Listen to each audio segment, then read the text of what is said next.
Published 1732 EDT, the 20th of August 2017. Updated 1732 EDT, the 20th of August 2017. It was Leeds Academy graduate Danny Rose who said this month that he did not want Spurs to sign players he had to Google.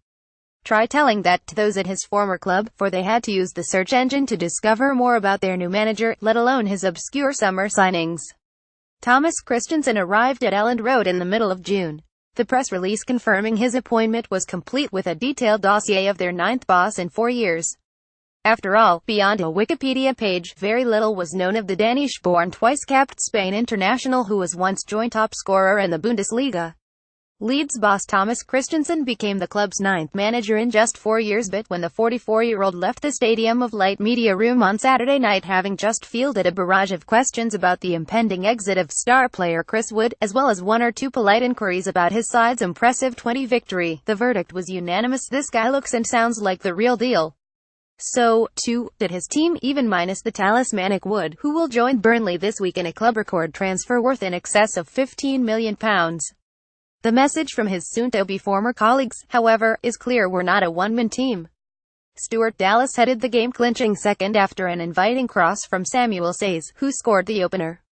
And Northern Ireland midfielder Dallas took on the role of dressing-room spokesman when he said, "I'm sure our fans saw the team without Woody and they were wondering who was going to score for us." Stuart Dallas celebrates after he was set up by Samuel Sayes to score Leeds' second goal, but as players we couldn't afford to go into the game with any negativity, whatever others may think. As individuals, we believe in each other. I'm sure a lot of people thought Woody's absence would have a bad effect on us, but we dominated from start to finish. I thought we looked hungrier than them. Woody scored 30 goals for us last season, but looking back, quite a few of us should have chipped in with more. He did really well, but we were never a one-man team, and I think we proved that here. It was wrong to say that. We can still challenge for promotion without him. Caleb Ekidban came in and did really well. We see every day in training how good he really is, and he's determined to make his mark here. Italian striker Caleb Ekidban is one of 9 new players signed by Christiansen this summer. Ekidban is one of 9 players brought in by Christiansen.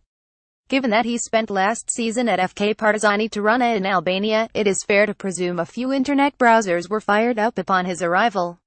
The same would have happened when attacking pair Sayes and Ezgian Aliausky signed on the same day in July. Forward Sayes, 26, joined from Spanish second-tier outfit Huesca, while Macedonia winger Aliausky, 25, was plucked from Lugano of Switzerland.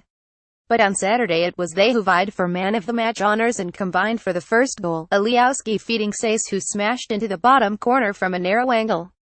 Former Newcastle midfielder Vernon Anita was the most high-profile of Christiansen's recruits, and he has been impressed by his lesser-known comrades. Leeds striker Chris Wood is set to join Premier League side Burnley for £15 million. He must admit, I didn't know much about them, said the Dutchman. But I do now. It proves Leeds has a good scouting operation. I don't think too many fans would have known too much about them either, but they've settled well. Sayes is technically very good and he finds the pockets very well. He showed here he can score goals in this league. Sayes also scored a hat-trick on his debut against Port Vale in the League Cup, only to later be accused of spitting at an opponent. He was cleared of that allegation last week. The Spaniard has certainly made an impression in his short time on these shores, much like his manager. Soon, there will be no need for Google. Caleb Ekidban, born in Italy to Ghanaian parents, he has been likened to Mario Balotelli, not least because he is 6 feet 2 inches and is as technically adept as he is quick and strong. He joined from Verona in the summer but did not appear for the Italian side. He scored 18 goals on loan in Albania last season. Samuel Sayes, the Spaniard, is more an attacking midfielder, but he has scored 4 goals from 3 starts now. He began his career at Real Madrid and netted 12 times in Spain's second division last term. His blonde hair makes him an eye-catcher, but so, too, does his skill and vision.